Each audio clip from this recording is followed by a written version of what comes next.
Pre మార్కెట్కి సంబంధించిన ప్రధాన అంశాలు చర్చించుకుందాం. ముందుగా మిత్రులందరికీ స్వాగతం. ఈరోజు మే 16వ తారీఖు శుక్రవారం. ముందుగా ఏడిఆర్ సెంటిమెంట్ ఎలా ఉందనేది పరిశీలన చేసినట్లయితే Wipro, Infosys, doctor Reddy's labs, ICICI bank, HDFC bank అన్నీ కూడా పాజిటివ్గా బులిష్లో క్లోజ్ అయినాయి.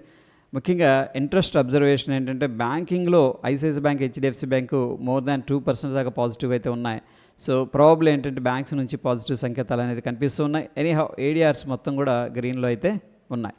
ఇక ఇండియన్ ఇండిసెస్ నిన్నటి రోజున ఎలా పర్ఫామ్ చేసినాయి అనేది పరిశీలన చేసినట్లయితే పిఎస్యూ బ్యాంక్, ఎఫ్ఎంసీజీ అఫ్కోర్స్ కొద్దిగా ల్యాగ్లో ఉన్నాయి, బట్ స్టిల్ గ్రీన్లో ఉన్నాయి. రియాలిటీ, ఆటో, మెటల్, నిఫ్టీ 50 అన్నీ కూడా చక్కగా 1.5% పైన పాజిటివ్ అయితే క్లోజ్ అయినాయి. మొత్తం మీద అన్ని ఇండిసెస్ 100% గ్రీన్లో క్లోజ్ అయినాయి. గ్లోబల్గా మార్కెట్స్ ఎలా ఉన్నాయి అనేది పరిశీలన చేసినట్లయితే చూడగానే దాదాపుగా అన్ని కూడా నెగిటివ్లో కనిపిస్తున్నాయి. రష్యా టాప్ లూజర్లో ఉంది. Hong Kong, Asia market, Japan, US 500, France, China A50 futures, Dow Jones industrial average futures, London, Germany ఇక్కడ దాకా నెగిటివ్గా కనిపిస్తుండగా సౌత్ కొరియా అయితే న్యూట్రల్గా ఉంది. యూరోప్ స్లైట్ గ్రీన్లో కనిపిస్తుంది. S&P 500 విక్స్ అనేది పెరుగుతుంది, అంటే యూఎస్కు సంబంధించిన వోలటాలిటీ అనేది పెరుగుతుందని చెప్పేసి చెప్తుంది. మొత్తం మీద గ్లోబల్ మార్కెట్స్ అయితే కొంచెం నెగిటివ్ సంకేతాలు అనేది ఇస్తూ ఉన్నాయి. ఇక యూఎస్కు సంబంధించిన టాప్ 30 కంపెనీస్ ఏ విధంగా క్లోజ్ అయినాయి అనేది మనం పరిశీలన చేసినట్టయితే United Health, Amazon, Dow, Wall Street స్లైట్గా ఏంటంటే నెగిటివ్లో క్లోజ్ అయినాయి. టాప్ లూజర్లో మాత్రం యునైటెడ్ హెల్త్ ఉండగా టాప్ గెయినర్స్లో సిస్కో, కోకోకోలా, ఆమ్గన్, IBM అనేది కనిపిస్తుంది. మొత్తం మీద 75% ఈ యొక్క స్టాక్స్ అయితే గ్రీన్లోనే క్లోజ్ అయినాయి. గ్లోబల్గా ఎకనామిక్ క్యాలెండర్ అనేది పరిశీలన చేసినట్టయితే లండన్కి సంబంధించిన జీడిపి డేటా నిన్న రావడం అనేది జరిగింది. సో ప్రిలిమినరీ అంటే ఎక్స్పెక్టేషన్ పాజిటివ్గానే ఉంది, అండ్ రియల్ డేటాగా మంత్ ఆన్ మంత్ డేటా అనేది మనం చూసుకున్నట్టయితే పాజిటివ్గా రావడం జరిగింది. యూఎస్కి సంబంధించిన కోర్ రిటైల్ సేల్స్ అయితే కొద్దిగా నెగిటివ్గా ఉంది.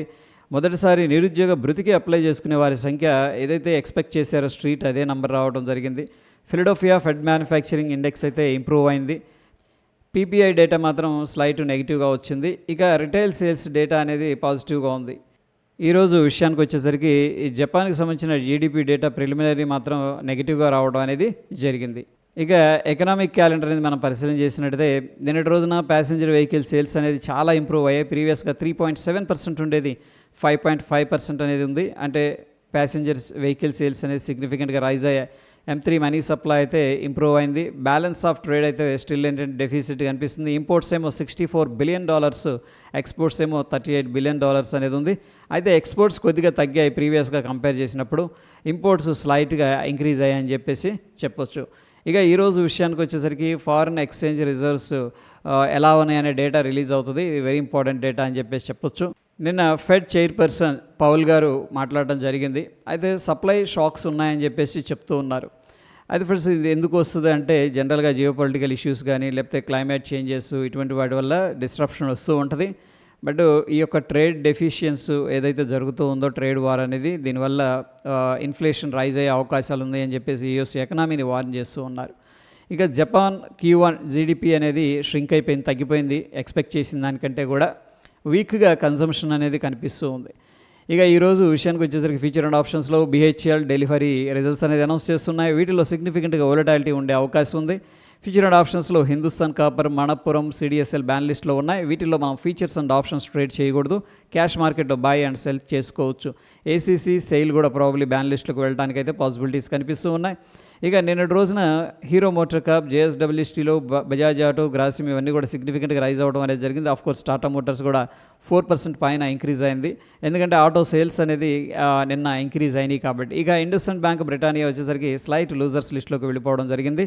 ఫ్యూచర్ అండ్ ఆప్షన్స్లో HFCL, JSW steel, IRB, HCL tech, JSW energy నిన్న సిగ్నిఫికెంట్గా లాంగ్ బిల్డప్లోకి వెళ్ళగా LICI, Tata tech, Sun Pharma, APL Apollo, ఇన్ఫోసిస్లో సిగ్నిఫికెంట్గా షార్ట్ కవరింగ్ అనేది జరిగింది. ఇక Muthoot finance, TI India, CESC, Persistence, BSC వీటిల్లో సిగ్నిఫికెంట్గా షార్ట్ బిల్డప్ అనేది చూపిస్తూ ఉండగా ఎటువంటి స్టాక్లో కూడా లాంగ్ అన్వైండింగ్ అయితే కనిపించట్లేదు. ఇక నిన్నటి రోజున పొజిషన్స్ ఏ విధంగా తీసుకున్నారు పార్టిసిపెంట్స్ అనేది ఒక ఇంటర్ప్రిటేషన్ అనేది మనం తీసుకున్నట్లయితే based on the price, open interest, long side ఏమో 66%, షార్ట్ సైడ్ 16% కనిపిస్తుంది. మొత్తం మీద మార్కెట్స్ పైకి వెళతాయి అని చెప్పేసి ఎక్స్పెక్టేషన్ అయితే ఉన్నట్టు మనం అర్థం చేసుకోవచ్చు.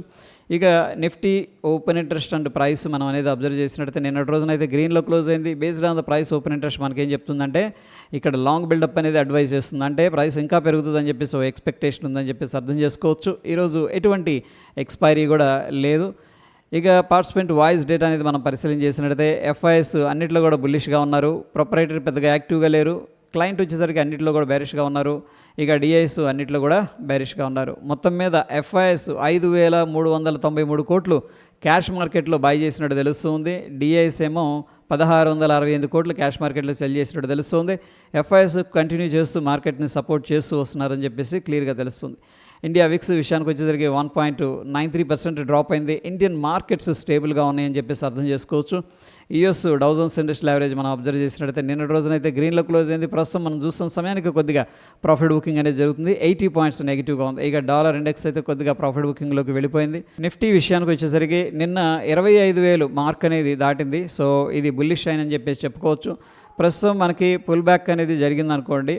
సో 24,855, 24,753 ఇవి వెరీ ఇంపార్టెంట్ లెవెల్. ఇక మేజర్గా మనం చెప్పుకోవాల్సింది ఏంటంటే 24,590 ఇది చాలా చాలా ఇంపార్టెంట్ సపోర్ట్ అనమాట. ఇది డౌన్ సైడ్ వస్తే. ఇక అప్ సైడ్ అనేది మనకి ఇమీడియట్గా ఉన్న టార్గెట్ 25,285 నిఫ్టీలో. బ్యాంక్ నిఫ్టీలో అయితే నిన్నటి రోజున నిఫ్టీతో కంపేర్ చేస్తే బ్యాంక్ నిఫ్టీ కొద్దిగా వీక్గా ఉందని చెప్పేసి చెప్పుకోవచ్చు.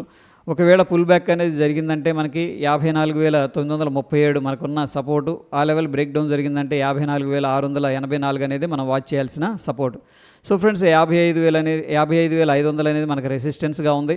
ఈ లెవెల్ అనేది బ్రేక్అవుట్ అయిందంటే నెక్స్ట్ 56,000కి వెళ్ళటానికైతే పాసిబిలిటీస్ ఎక్కువగా కనిపిస్తూ ఉన్నాయి బ్యాంక్ నిఫ్టీలో. సెన్సెక్స్ విషయానికి వచ్చేసరికి నిన్నటి రోజున ఇంపార్టెంట్ రెసిస్టెన్స్లు అనేది బ్రేక్ చేసింది. అయితే ఫ్రెండ్స్ ఒకవేళ పుల్ బ్యాక్ అనేది జరిగింది అనుకోండి మార్కెట్లో, సో ఇక్కడ చూడండి ఇది నెక్ లైన్ అనేది మనకు సపోర్ట్ లాగా ఉండే అవకాశం ఉంది. 81,691. ఒకవేళ కొద్దిగా పుల్ బ్యాక్ జరిగిందంటే 82,320 అనే సపోర్టు. ఇమీడియట్గా మనకి ఉన్న టార్గెట్ 83,752. ఇక గోల్డ్ విషయానికి వచ్చేసరికి సో గోల్డ్ అయితే సిగ్నిఫికెంట్గా రికవరీ అనేది జరిగింది. ఎనీహౌ మనకున్న మేజర్ రెసిస్టెన్స్ లెవెల్స్ ఇవన్నీ కూడాను ప్రస్తుతం అయితే మళ్ళీ కిందకు వెళ్ళిపోతూ ఉంది. ఇక యుఎస్ అంటే క్రూడ్ ఆయిల్ విషయానికి వచ్చేసరికి కొద్దిగా ఇక్కడ సప్లై ఉంది. సో ఎనీహౌ ఈ సప్లై అనేది బ్రేక్అవుట్ అయిందంటే మనకి ఈ లెవెల్కి రావడానికి పాసిబిలిటీస్ అయితే కనిపిస్తూ ఉన్నాయి. ఇక గిఫ్ట్ నిఫ్టీ అనేది మనం పరిశీలన చేసినట్టయితే డైలీ టైం ఫ్రేమ్లో మనకి స్ట్రాంగ్ గ్యాప్ అప్ అనేది జరిగింది. సో బ్యూటిఫుల్గా ఉంది. నిన్నటి రోజున ఇక్కడ క్లోజ్ అయింది, ఈ రోజు ఏంటంటే ఇక్కడ ఓపెన్ అయింది. దీన్ని మనం గ్యాప్ అప్ అంటాం. మనం చూస్తున్న సమయానికి 103 పాయింట్లు పాజిటివ్గా అయితే ట్రేడ్ అవుతుంది. 25,180 దగ్గర గిఫ్ట్ నిఫ్టీ ఫ్యూచర్ అనేది ట్రేడ్ అవుతుండగా 25,080 దగ్గర అప్రాక్సిమేట్గా మన ఇండియా యొక్క నిఫ్టీ ఫ్యూచర్ అనేది క్లోజ్ అయింది. సో మొత్తం మీద అప్రాక్సిమేట్ 100 పాయింట్స్ పాజిటివ్గా అయితే కనిపిస్తుంది. Based on the gift Nifty మనం గ్యాప్ అప్ అనేది ఎక్స్పెక్ట్ అయితే చేయొచ్చు. అయితే ఫ్రెండ్స్ ఎటువంటి స్టాక్ కూడా న్యూస్లో అనేది కనిపించట్లేదు. ఇక టెక్నికల్గా ఇండికేటర్స్ ఏం చెప్తున్నాయి అనేది పరిశీలన చేసినట్లయితే బ్యాంక్ నిఫ్టీ స్ట్రాంగ్ బై అనేది అడ్వైస్ చేస్తుంది అన్ని టైం ఫ్రేమ్లో కూడా అన్ని ఇండికేటర్స్. ఇక నిఫ్టీ 50 అనేది స్ట్రాంగ్ బై అనేది అడ్వైస్ చేస్తుంది అన్ని టైం ఫ్రేమ్లో కూడా.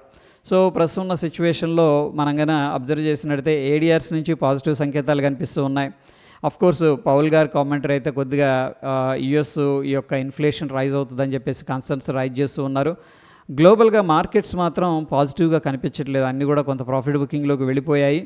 సో ప్రస్తుతం ఉన్న సిచ్యువేషన్లో హయ్యర్ లెవెల్లో కొద్దిగా కాషియస్గానే ఉండాలి. ఎనీ మూమెంట్ ఏదన్నా ప్రాఫిట్ బుకింగ్ అనేది జరగడానికి కూడా పాసిబిలిటీస్ అయితే కనిపిస్తూ ఉన్నాయి. ఎనీహౌ మనకి ఇంకా ఎటువంటి రివర్స్ సంకేతాలు అనేది రాలేదు కాబట్టి కొద్దిగా ఆ హయ్యర్ సైడ్కి వెళ్ళినప్పుడు రెసిస్టెన్స్ దగ్గర కొద్దిగా కాషియస్గా ఉంటే బాగుంటుంది అనేది నా అభిప్రాయం. ఇది ఫ్రెండ్స్ ప్రీ మార్కెట్కి సంబంధించిన అప్డేట్స్. మరొక ఇంట్రెస్టింగ్ ఎపిసోడ్లో మళ్ళీ కలుసుకుందాం. ఫ్రెండ్స్ ఇంట్రెస్టింగ్ అప్డేట్స్ అనేది టెలిగ్రామ్లో చేస్తూ ఉంటాను. ఒకవేళ టెలిగ్రామ్ జాయిన్ అవ్వకపోతే తప్పకుండా జాయిన్ అవ్వండి. ధన్యవాదాలు.